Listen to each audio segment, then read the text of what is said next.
Every day there is a forgetting, and every moment there is the possibility of remembering. Remembering who you truly are, awakening to your body, to the inner world and experience of being alive. Here is where you find the beauty, the joy. Here is where you free your soma. Hello, everyone, and welcome to Free Your Soma, Stories of Somatic Awakening and How to Live from the Inside Out. I have a wonderful guest and friend with me here today, Meleah Rose. She is a somatic facilitator and self-healing guide. She's working with healers, coaches, therapists, those who help others and are also on their own healing path.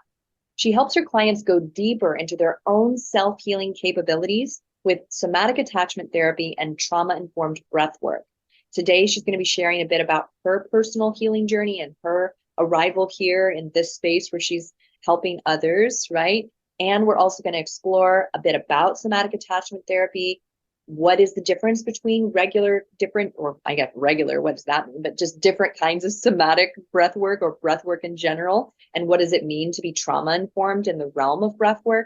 We're going to also explore the kind of weaving together of, you could say, like spirituality and scientific models of healing, and how we really are needing that. We're really needing an approach that, comes from both angles, because as human beings, we are both a physical, biological body, and we are a spirit, a soul, in essence, an experiential being, right? So I'm so excited to talk with you today about all of this. Welcome. Hi, thank you so much for having me. I'm so excited to be here. Yeah. Tell our audience a little bit about yourself, about your job, your life, your path, wherever you want to start on your time.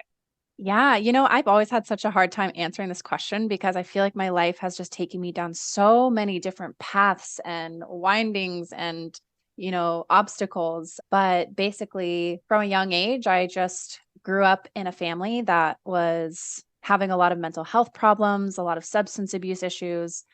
And as I grew up, I just realized that I did not know how to emotionally take care of myself in the world or physically take care of myself in the world. And I went through middle school, high school, into college, having a very, very long sequence of really traumatic and painful life experiences, as most people do. And by the time I found myself at 20, I was in an abusive relationship, and it just completely turned me into a shell of myself. And I realized, like, okay, it is time to make a hardcore pivot and make a change and start healing myself. So I started going to therapy, and I just dove into every single possible exercise and tool and book and podcast and everything I could possibly do to just feel better and feel at peace in my body. And because I went on such a deep journey of deep healing and saw my life start to change and started to feel better and started to have like a will meaning to life again, I decided to pursue my master's degree in clinical psychology to become a marriage and family therapist. And about 2 quarters into it, I got diagnosed with Lyme disease, which I've had since I was a child and didn't know. But I always had, my entire life, I'd had these on and off again, really intense health symptoms that I didn't ever have answers to. And I had to start treatment for Lyme disease and a couple other co-infections, and it left me bedridden. And that was in the middle of my graduate program. And all of my stuff that I thought I had worked through came up to the surface even more. I couldn't help myself in the way that I used to. I couldn't go on hikes anymore. I couldn't move my body. I was just like stuck in bed. And so I really had to learn this new approach of working with the body and working with emotions in a way that I had never had to do before. And I lost my job. I had to quit my other job. Luckily, the pandemic happened. So my schooling went online and I was able to do school from my bed. But my life consisted of, not even being able to get out of bed, so sick, felt like I had the worst flu and hangover of my life, and just trying to get through grad school and trying to figure out what I was going to do to make money. And, along my way, I just really learned how to surrender and find meaning in everyday life, and really brought in that spiritual side, but also using these tools that I was learning in the mental health field. And I just ended up starting a business, and it was not intended. I had no plan to do it, but I started, sharing what I was working through in my own life on social media, and people started reaching out and wanted to work with me. And then I was like, wow, somatics, I didn't even realize I was doing somatics. And then I learned about somatics and decided to get certified in it.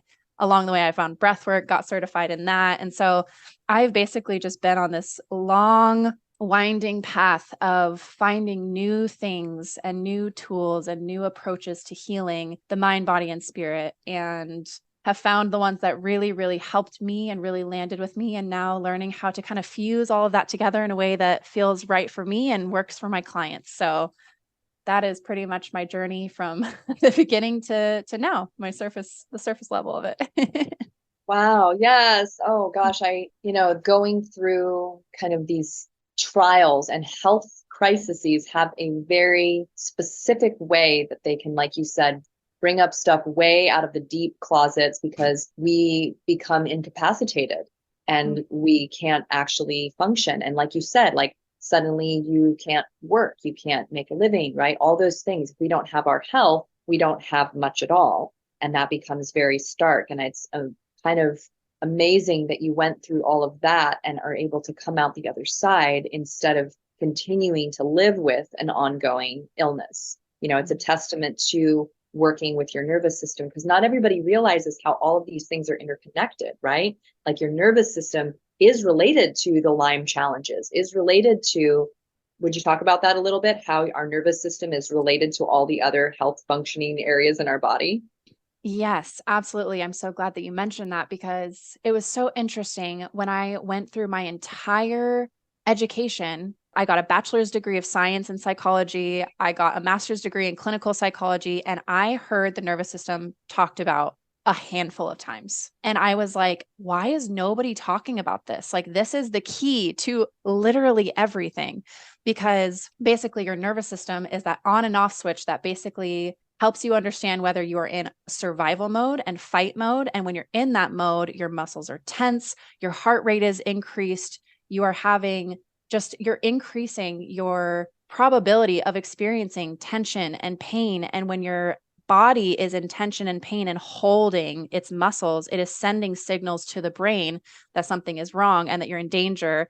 And then that signal from the brain gets sent back into your body, which makes it tense even more. And we just get stuck in this cycle of chronic pain, which can lead to fatigue, which can lead to digestion issues and headaches and just an array of illnesses that people can't find answers to. And when we can actually learn how to notice when our body is in a physiological state of survival and fight or flight mode, then we can learn to work with it to relax those muscles and to bring ourselves back into a state of safety and rest and digest, because we cannot rest and recover when we're in a state of survival mode. And the problem is that so many people are living in a state of survival mode and have no idea that they're living in a state of survival mode. They just feel like something is wrong. And unfortunately, the systems that we have now are, telling people there's a medication for that. There's a quick fix for that. There's a diagnosis for that. And people are going to find quick, easy, simple solutions that end up actually making the problem worse long term because they're not working with the root cause and the foundation of it, which really is learning how to just work with your body and its automatic functions in a way that's supportive for you long term as you get the help that you need in other areas. And not to say that medication is not okay, not to say that diagnoses aren't okay. It just is a problem when it's used as a Band-Aid and as a quick fix rather than a long-term solution. Right. And a lot of times things get compartmentalized and they're just treating symptoms or they're just treating one aspect of it, but they're not treating, like you said, the deeper causes. They're not helping the person to actually come up with tools that they can use real time. It's just, come see me if you're having an issue. Let's up your medication. It can be things like that, or that one person, I can't remember who this is right now. It might have been a therapist that I had talked about how we think that the change is happening when we're in our session with our therapist or when we're doing the yoga class, but it's actually the space in between our next therapy appointment. It's the space between our yoga classes where we're just in that automatic functioning that's where the deeper changes are actually made. So kind of speaking to what you said about working with our body and its automatic functions and getting our automatic functions back online again out of that stress state of clenching and tightening. And that's very much the work that I do, but is like my work is like specific to the motor cortex, right? But you're working kind of in a broader spectrum of the breath and, helping people to gain tools. I'd love to hear some more about somatic attachment therapy, because I know about attachment theory and I know a little bit about, how that's utilized in a therapy model, but I'd love to hear about how you bring that in a more somatic way with your client. Yeah. So if anybody here doesn't understand what attachment theory is, it is basically the theory that how we are raised by our parents or our primary caregivers when we're young influences the way that we feel about ourselves and the way that we have relationships with other people as we get older. And somatic attachment therapy is kind of speaking to that bodily approach to it, where when we are young, for example, if you have a primary caregiver or a parent who doesn't really, okay, we'll start with secure. The ideal situation for people is to be in a situation with parents and caregivers when they're young, where if you cry, your adult caregiver comes over and takes care of you and nurtures you. If you're hungry, you get fed. If you're hurt, then you get, your Band-Aid on, you get taken care of. And that creates a feeling of safety, which triggers your nervous system to go into a rest or digest mode, which sends safety to the brain, which sends it back to the body. And you grow up feeling very relaxed in your body and around other people. If you have a caregiver, for example, who you're crying and they just let you cry and cry and cry and cry, and they don't change your diaper and they don't, feed you right away, or you ask for something and they snap at you, or, it can go into very severe and extreme cases where there's a severe neglect or physical sexual abuse, anything like that. Whatever experiences we had with our primary caregivers and how they respond to us is teaching our nervous system and priming our nervous system for how we are going to feel at an automatic subconscious level as we grow up.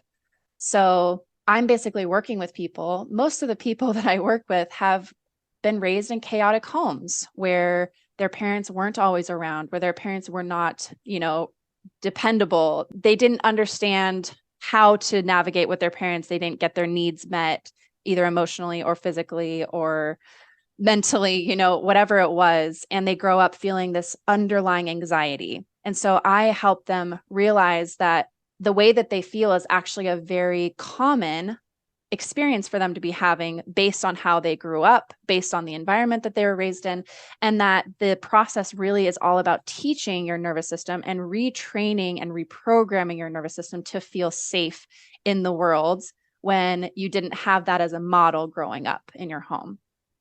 So that is like the foundation of somatic attachment therapy.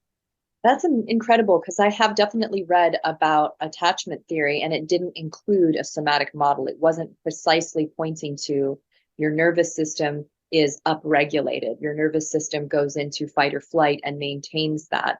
And then depending on how many of these, traumatic events or ongoing stresses are happening throughout your life, it accumulates into a pattern of not being able to maybe sleep very well, maybe not digest your food very well. It affects your microbiome. It affects, the choices you make. I mean, I even think that there's a pretty profound model here that a lot of people are talking about when it comes to addiction, and the way that addiction is related to a feeling of distress in our bodies. And of course, you're going to reach for that thing that's going to soothe you, that's going to make you feel better, whether it's food, kind of food addiction, or whether it's a drug or whether it's alcohol, right? Because it's a somatic response. It's a reaching out for something that's going to help our bodies balance out in some way. And it may just not be, like you said before, something that's actually helpful. It may be something that over time makes the problem worse. In the case, obviously, of like drugs and alcohol, that's very true. Yes. Yes. I love that you mentioned that, because something that feels very, very important to me in the work that I do is we are so, conditioned and programmed to seek comfort and safety outside of ourselves, either chasing after love in abusive relationships or toxic relationships. This is a huge theme: turning to alcohol, turning to drugs, turning to food, turning to sex, turning to anything outside, TV, anything that just helps us to get some relief and to get some comfort and to feel relaxed, when in reality, that's actually just perpetuating the system to go more into overdrive. So I am all about teaching people the tools to not feel like they have to seek safety and peace outside of themselves, but they can actually use their nervous system and these incredible tools that our body is literally designed with and built with to find that peace and that safety and that comfort. Perfect. Yes. You're speaking to the choir here. However, singing to the choir. I'm not sure how the phrase goes, but basically, this would be a great way to segue into the breath work piece because we have our breath. That's something we immediately have. We don't need any special equipment to do breath work, but we do need guidance in the beginning, especially when our nervous system doesn't know how to breathe in a way that is productive to the down regulation or the self-regulation of our nervous system. And there are a lot of different kinds of breath work out there. There's breath work that is designed to kind of make you high, so to speak. There's psychedelic breath work that's supposed to be extremely stimulating, and really kind of like stir shit up. And then there's breath work that is more, mild and relaxing, and then there's many different types. Would you kind of describe what it means to be working with people in a trauma-informed way around breath work? Yes, such a great question. So yeah, I do every single one of those breathwork styles you mentioned. I do all of them. And in fact, the type that I do most often with people is the more activating psychedelic breathwork because it is great for self-discovery and for healing, but you have to be in a place where you can go there in a way that feels safe to you. So the problem with a lot of breathwork out there that has the potential to be really harmful is when you're doing an activating breathwork style, it can literally feel very intense. There's a lot of energy moving through your body. You can feel buzzing, you can feel tingling. The physical sensations of your body can feel really activating. And for people who don't understand how to work with their nervous system in a way where they know that this is safe, they start to panic, and then it can be very re-traumatizing, like you said. The problem too, when people don't understand what is happening, is you have breathwork facilitators who aren't trauma informed and they're telling you to keep going and to breathe through it and to go deeper.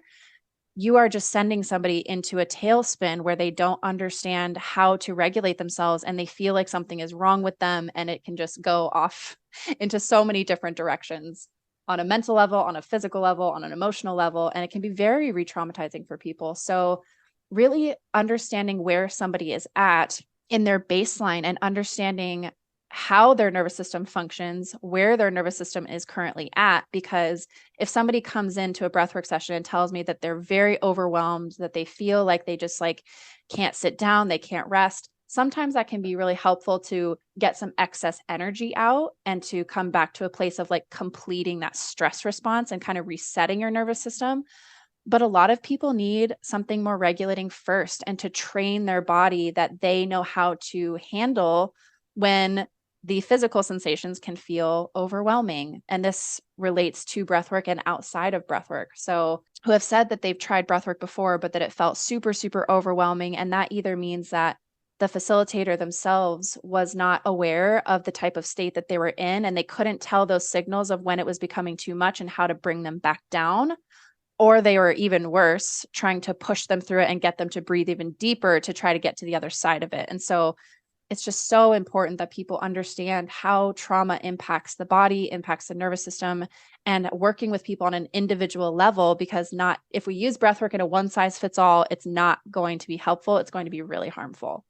Yeah, I hear you. And I think the other piece here is when people have gone through trauma, when their brains are wired in that way, there's a disconnection that they have in their own ability to sense themselves and their own ability to regulate and know where their boundaries are. They don't know. They're disoriented. There's a disorientation. And so it's going to be harder for them to know whether they should go deeper or more, or whether they should back off. They're not really, that's that ability to sense that and measure that is kind of disabled in them for a little bit, right? And so as a breathwork facilitator, and I can definitely imagine this from you as a somatic, therapist as well, is helping them find that again for themselves, rather than you being kind of the one to tell them where to go in their breath experience. And there's a difference between that, right? Facilitating someone versus kind of coaching them and getting them to a point versus just accepting where they are in their process right now and helping them to figure out how to navigate that in the moment. Yes, absolutely. And in fact, people who have experienced trauma and who are in a state of dysregulation because of that trauma, that is coming from a place of not feeling in control of their own lives and their own experiences.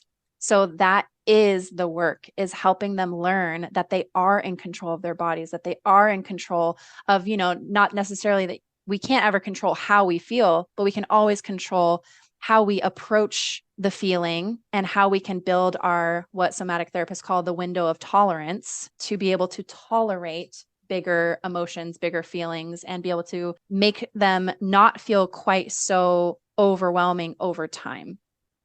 Right. And I love what you said before about kind of bringing something to completion, because that is something that our nervous system craves. It craves these cycles of completion where we can go into an experience, go through what's meant to be felt in that experience, right, at that moment, and then come out of it and come back to zero and come back to like the home plate, or however you want to describe it, right?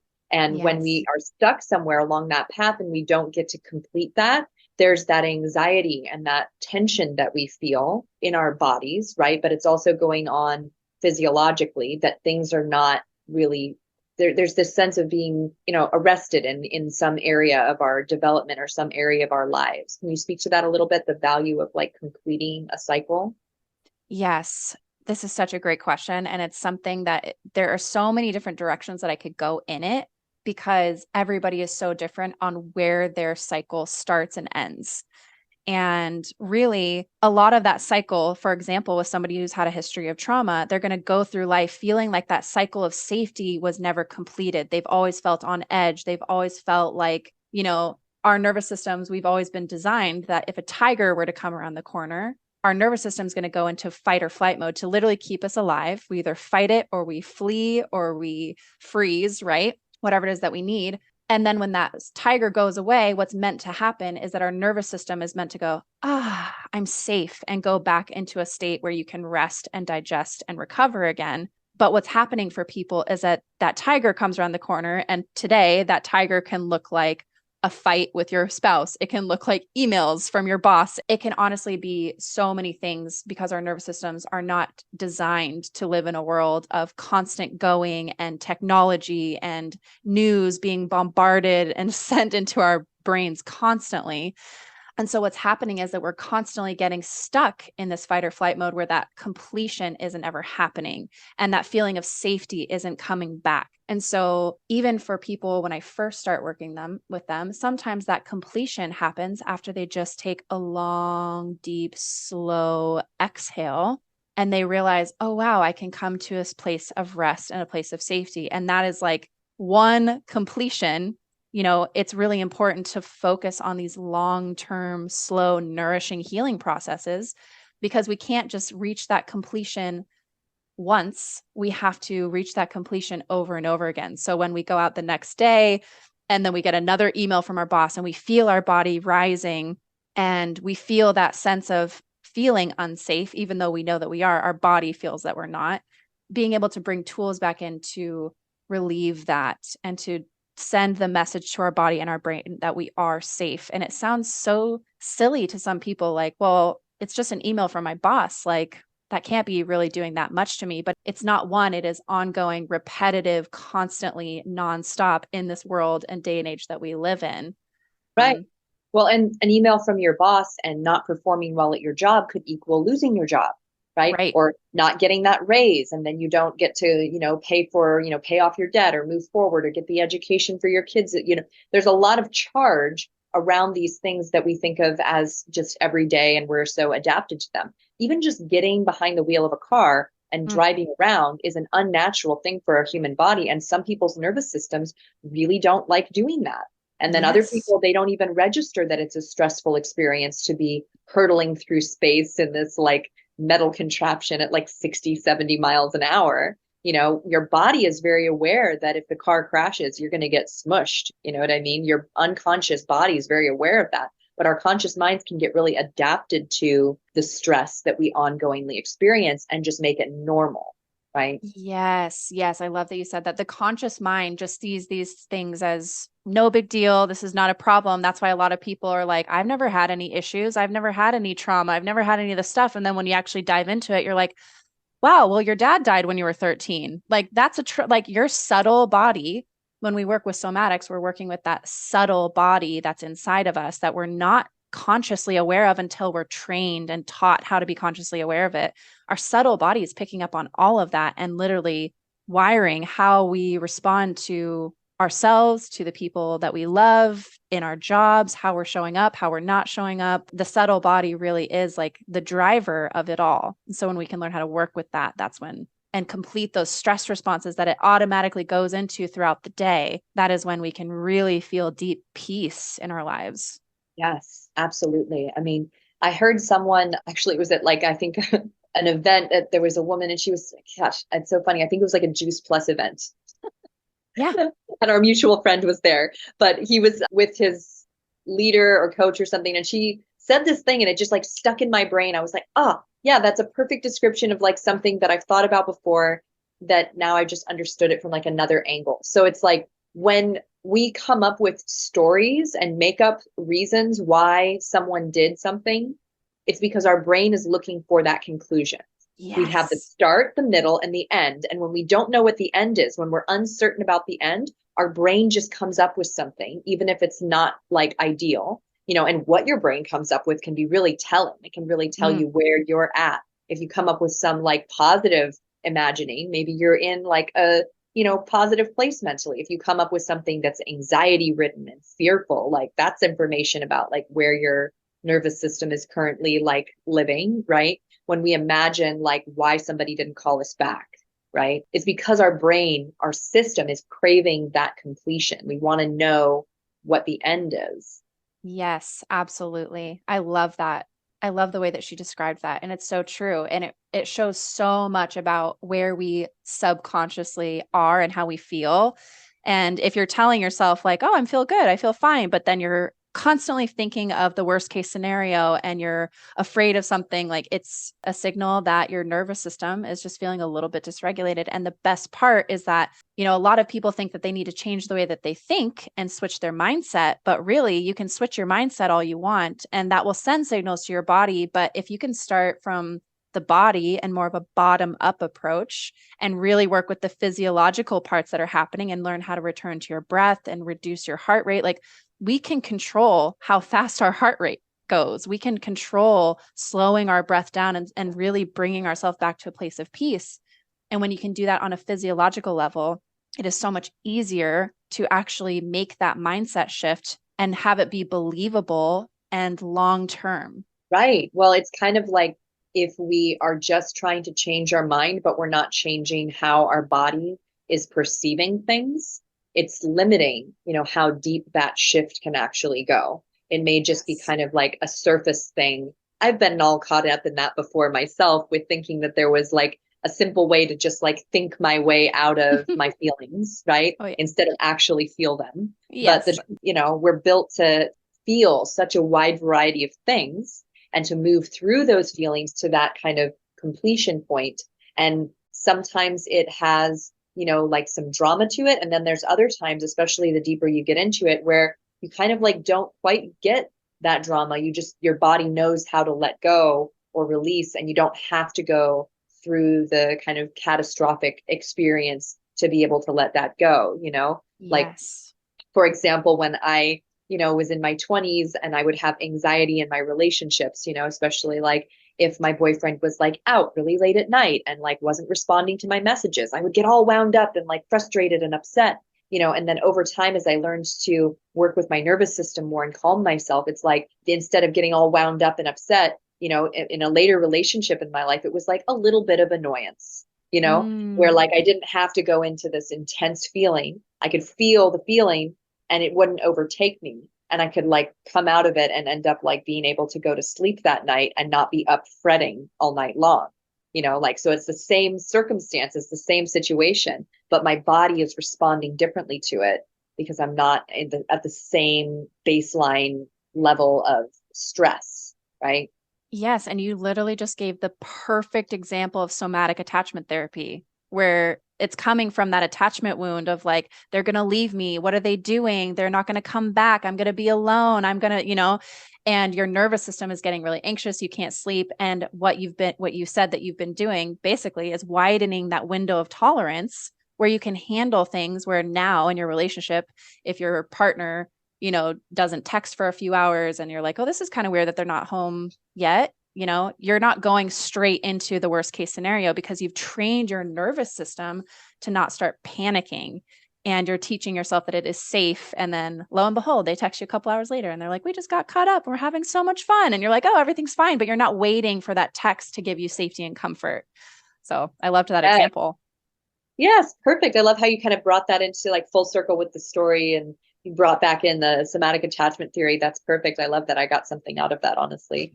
It's really interesting when we start to see how these things all intersect and come together. Maybe we can kind of go back to one of the things you mentioned earlier, which is that, there are some pretty big gaps in our knowledge base when we're talking about working with people in a clinical way, like, right, as a psychotherapist, or what therapists are being trained to do, what medical professionals are being trained to do, versus what people are actually needing in their physical bodies. And there's a gap here that you have something to say about. Let's get into it.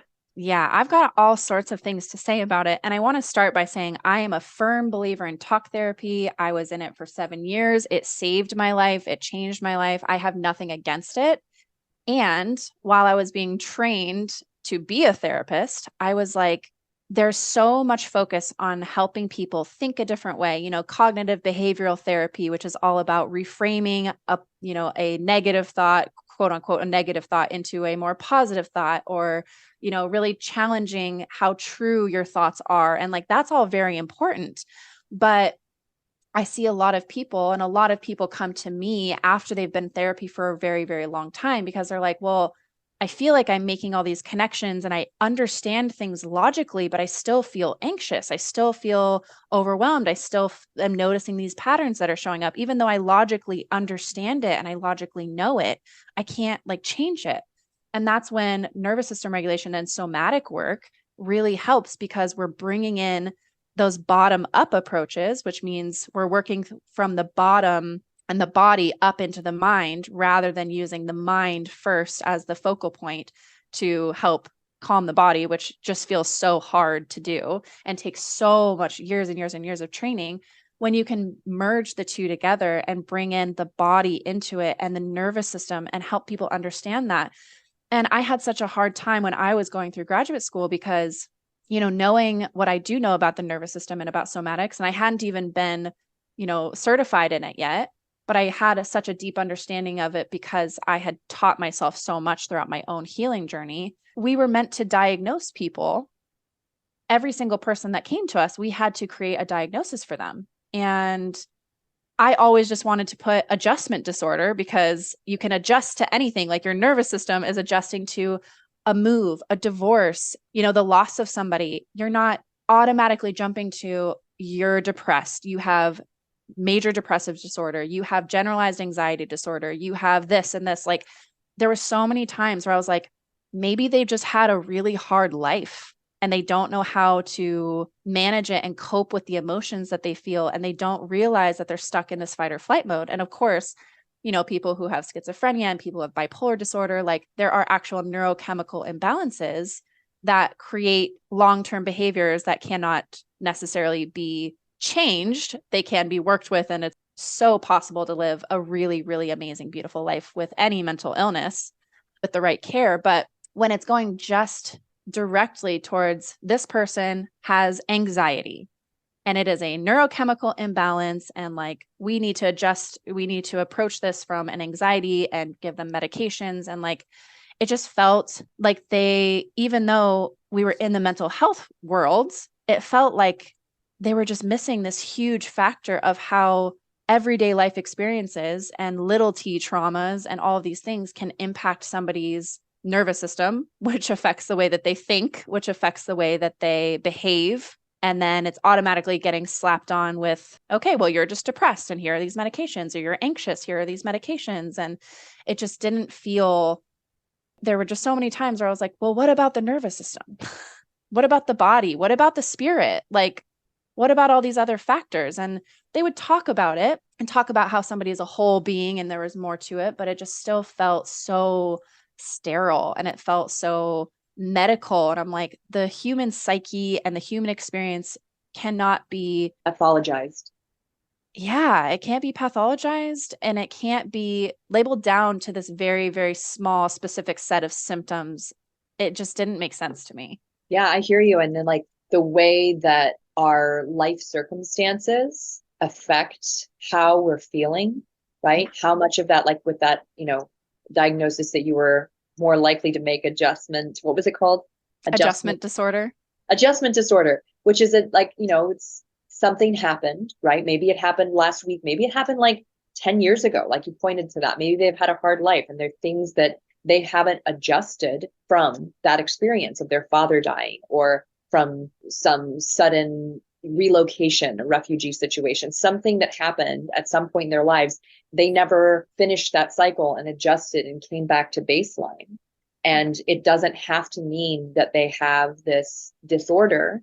It may just be that their system is trying to find balance and it's struggling to find that balance. And I don't know that it's always helpful to give someone a diagnosis. Like you said, I'm sure there's plenty of people who have, legitimate brain imbalances, things like schizophrenia. Even that, can be helped by working with their nervous system. Doesn't mean that Absolutely. they, don't have that issue anymore. Doesn't mean that they don't have to contend with that. One of the ways I like to think about it is that I have clients, sometimes who have recovered from a stroke, or maybe they were born with cerebral palsy, which is kind of like their mother's body had like a little mini stroke while they were in utero. And so part of their body might be like frozen or tight or pulled in, like, towards their body. They might have like one side of their body sort of like crumpled and tight. That's a very common thing with stroke, right? Or with cerebral palsy. It doesn't mean that they can't still regain and build pathways and function in that area. It doesn't mean like the somatic work's not going to make it so that the stroke never happened. It's not going to make it so that they no longer have cerebral palsy, but it's going to return a certain level of function and mobility to their physical body, to their being, that they wouldn't have otherwise just by giving them a medication. A medication is going to take care of the ongoing pain, but it's not actually getting rid of what's causing the pain. It's just covering it up, right? But working with the nervous system is going to make profound changes that can shift and grow new pathways and create more function. So it's the same way with something like schizophrenia, like bipolar disorder. There's still going to be value to working holistically with someone's nervous system. And I think that you're right. I think it's really unfortunate that we don't have this being taught to our mental health therapists. And yeah, so then, they can come to you to learn those extra tools and to learn them in their own bodies first, because that's where you really do need to learn this stuff. And you can say something about that too, I'm sure, that learning it in your own body first is actually the natural way that somatic knowledge gets passed on. Yeah, somatic work is all about feeling it and experiencing it. And so, I actually have a really hard time when there have been people who are very well-intentioned, but they're like, maybe you could teach me something about somatics really fast that I can use with my clients. And I'm like, this is something that has to be experienced. It has to be felt. You have to do this work yourself and like feel this and feel the transformations and feel it long-term building over time. But yes, I mean, that is one of my biggest goals, is to help people who are really curious about the mind-body connection and more holistic approach to this, and even bringing in a little bit of grounded spiritual approaches into their work, because that's another thing. Like when people want help, they tend to go to the mental health world and get therapy, or they tend to turn to religion and spirituality because they want to create something that's going to make them feel better and or create some meaning and some purpose in their life. And so people find one of those two things.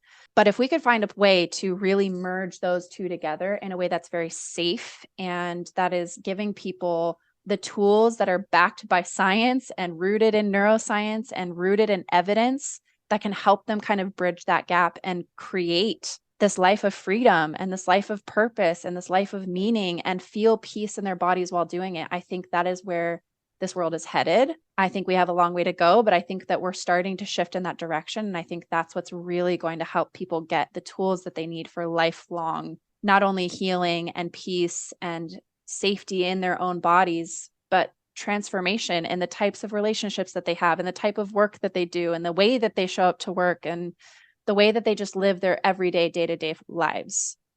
Yes. Well, because our brains, our ability to understand things, really top notch. Most of us, most human Yes. beings are very good at understanding something. They can get and grasp a concept or an idea right away. But retraining your body to experience the world differently is a practice, because Yes. it is already something that your nervous system has been unconsciously practicing your entire life. And to retrain that into a new way of experiencing things is a process. And it's not going to happen in one session. It's not going to happen in one day. It's going to happen, as you said, in increments over time. And so, yeah, there really is no like quick somatic fix model. There's a process, and there's a process in respect to the individual who has their own pace, their own timing that their Yes. body is going to know during that process, and it can't be rushed. Yes. And the more that you deepen into that process and the more you learn where you can apply that process to your life, to your relationships, to your health, to anything, it just gets better and better and better and better. It really does. It just gets better and better. It's like you learn the process and you really learn how to like deepen into the practice of it and the devotion to that practice. Your life will change on the inside and your life will change on the outside. Guaranteed. Amen. Yes. Guaranteed. I've been through that, yeah, quite a lot with the somatic work that I do, which is, the neuromuscular release is kind of like I see it as it's getting to like the residue that's left in our muscular structure from the different life experiences that we've gone through. And, I think that combining different kinds of somatic work on your journey is really valuable, because there are these different angles that we can come in at. And at any given moment, like someone is going to be more available or more ready for a specific kind of angle to approach their nervous system from, right? Yeah, Yes. absolutely. Going back to what you said about spirituality, right? And the way that we can be very drawn into spirituality, and the way that sometimes we don't get what we're seeking there. Because, for me, I was very involved in yoga and the yoga culture for a long time. And one of the things, and I've, somewhat been critical about this before on my podcast, is that it can become very dogmatic. It can become full of all these like rules, and it can become like polarized in its own way of like, this is the right way to do something, or this is the right way to experience something. This is what, the posture should feel like or should look like, and that's challenging when we're trying to heal, because our individual experience is our individual experience. And so having like a model of what it, same with Christianity or something, this is what it means to be a good person. This is what it means to be virtuous, right? And we're holding that standard, that model. It's not that there's anything wrong with doing that. It's just that when we're on our healing path, things are going to be a little bit all over the place. They're not going to be fitting into this structure, right? Can you say a little bit about that, or maybe also about like the way that sometimes our spiritual journey doesn't address our physical needs in the way that it needs to, the way that we're craving?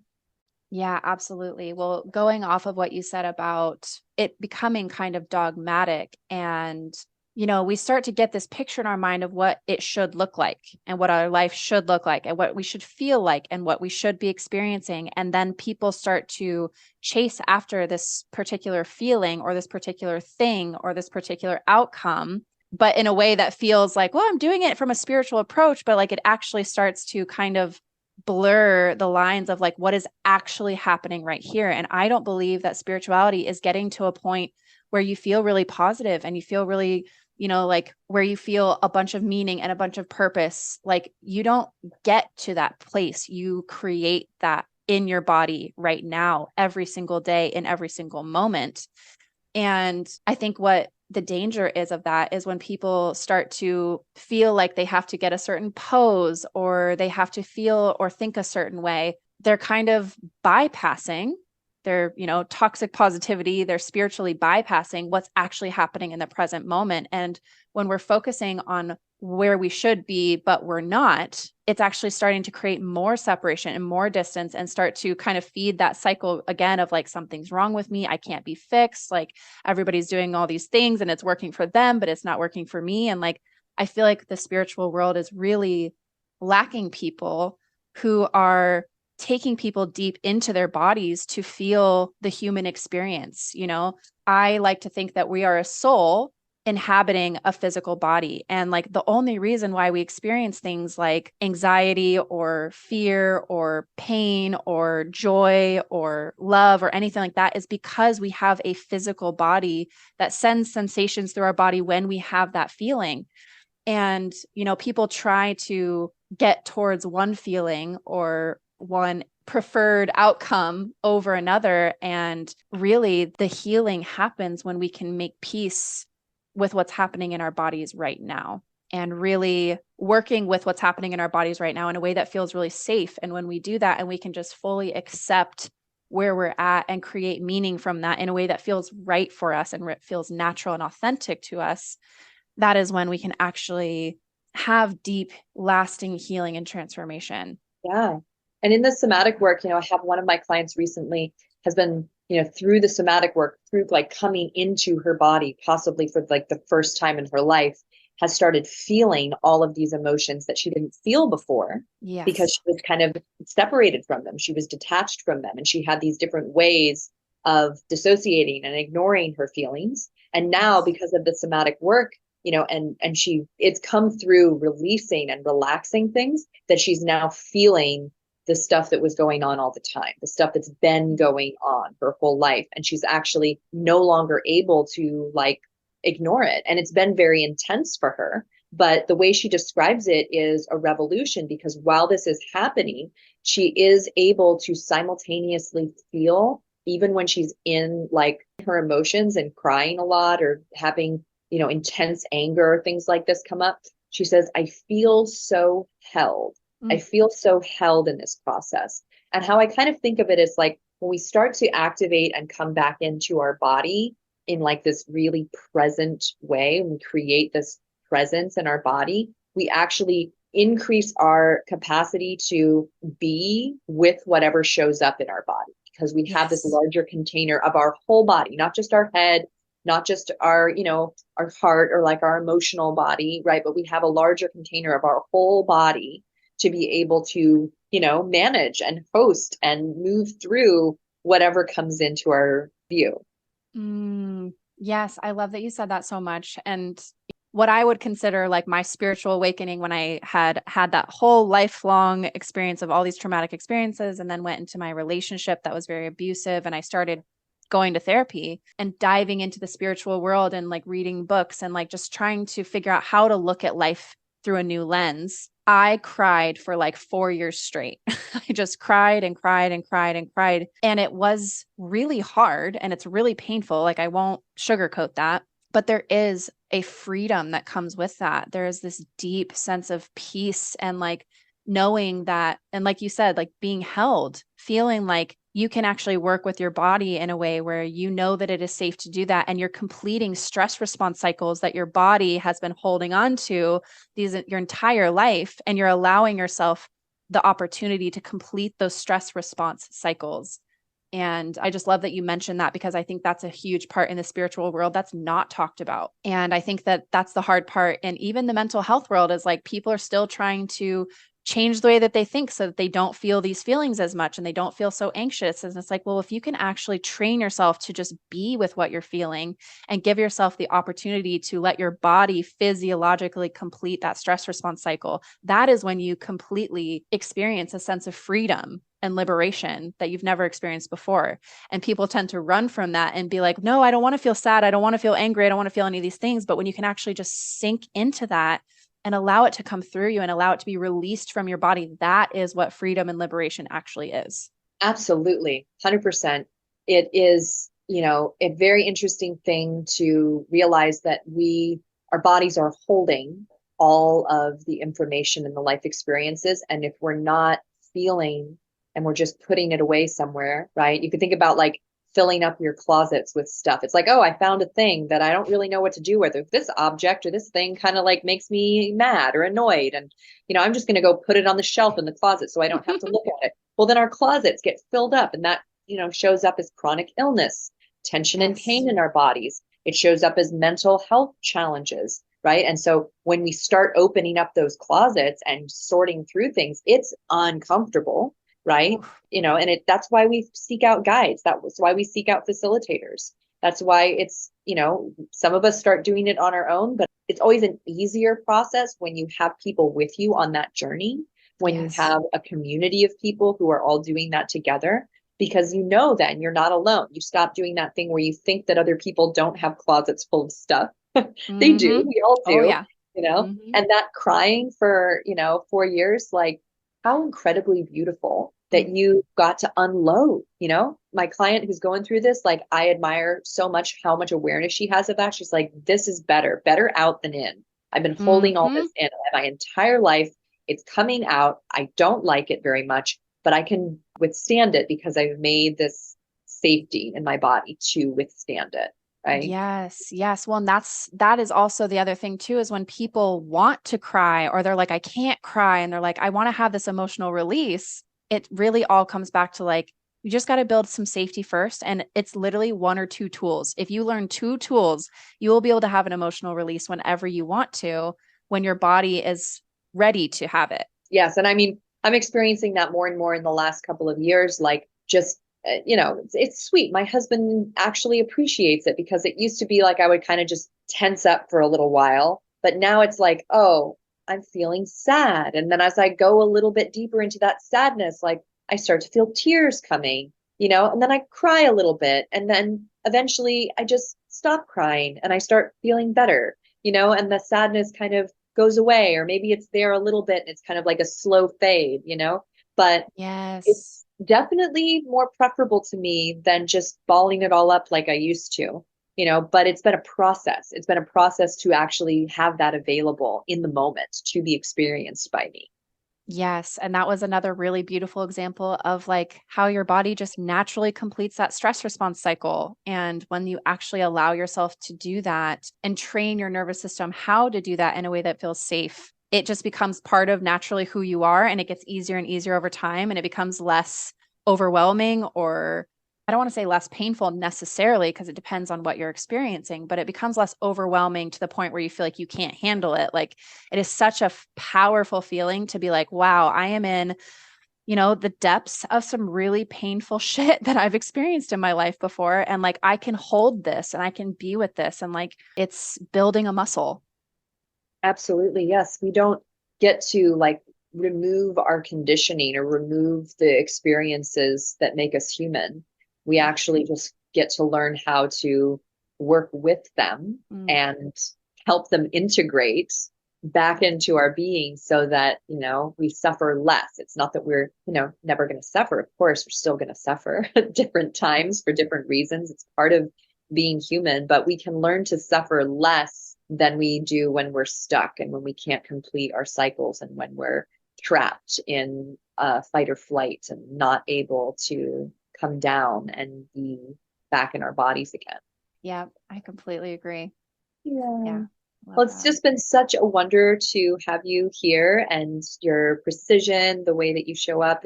I can feel it. It definitely, you have this kindred spirit. I think that's what a lot of healers and coaches and therapists who work with you probably feel, is like, it feels like you're my friend and you're on this journey with me. You have an authority because you're super smart and you know what you're talking about and you've lived through it, but your authority doesn't come across as like being higher than. It comes across very grounded and level and like just with me. And I love that. I love that about being around you.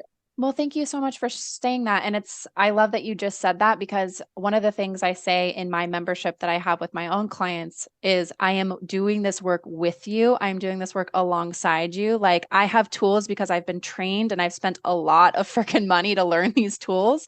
And that is literally all that it is. Like I just have the education that I've spent a lot of time gathering, but like I am doing this work alongside you very, very deeply all the time. And I think that that's how healers and teachers and leaders should be. Yes, I believe so too, that's how we can really lead from our own beingness. And that is a leader that is going to inspire others to also lead themselves, not Yeah. just tell people what to do, but actually inspire people to be free and liberated.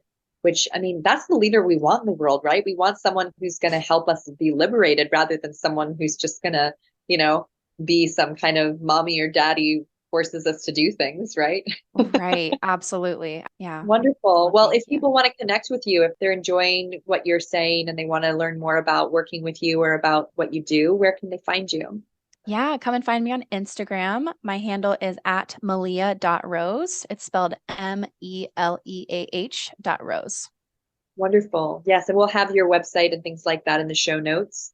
I know you do have a membership going where you do breath work with people monthly. Is that still going on? Yeah, I do. That is called Somatic Self Healers. And I do breath work with people twice a month. And I also do a somatic repatterning thing with them once a month. And basically, it just has all sorts of tools around every single thing that we talked about today, with retraining your nervous system to having emotional releases to doing, widening your window of tolerance, all of these tools in one place that you can just learn to implement and grow with. And yeah, it's a really beautiful space, a really beautiful community, and it just brings me so much joy. So if you're ever interested, you can just come and message me on Instagram and we can just chat about if it'd be a good fit for you. Awesome. Thank you. Thank you. Okay, everybody, we'll be hearing again from Meleah maybe over the next year and see and check in on how things are going. Thank you so much for coming on and sharing your expertise, sharing your heart, sharing your story. Yeah, thank you so much. I appreciate you.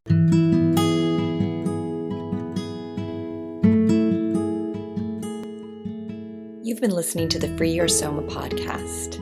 To find out more information about today's guest, check the show notes. And to find out more information about me, Amy Takaya, and the Radiance program, visit www.freeyoursoma.com.